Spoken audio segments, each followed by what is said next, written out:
The Peshard Foundation for Abused Children held a check presentation on the John A. Logan College campus this afternoon. The foundation was awarded $100,000 by the Illinois COVID-19 Response Fund.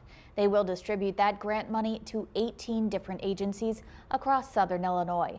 News 3's Joe Rahana reached out to several of those recipients who say this money will reach those hardest hit by the pandemic.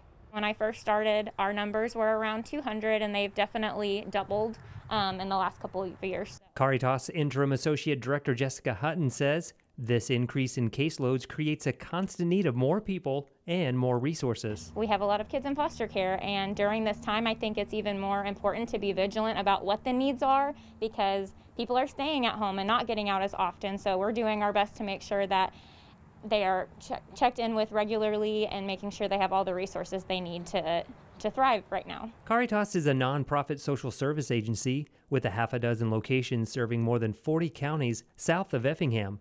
They say the grant funding through the Peshard Foundation greatly helps their program. The need never ends, says Peshard Foundation Director Joe Peshard. What we have and what we've distributed can only touch a little bit of the need, and we recognize that. Peshard says their efforts may only make a small dent in the need, but that dent means food, shelter, counseling, school supplies, and a number of items that are huge in the life of a child. We know that the need will continue, and we will try to keep doing what we can to get additional funding and to help. And people are so generous.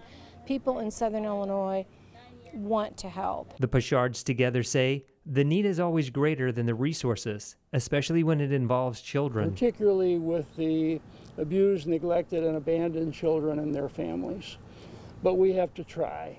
Reporting in Carterville, Joe Rahana, News 3. This is expected to be the last of the COVID-19 response funding. It provided $300,000 in funding to the Peshard Foundation in April, helping to serve 30 agencies in our region. The foundation says they will continue pursuing other means of extra funding to help supplement what those grants have provided.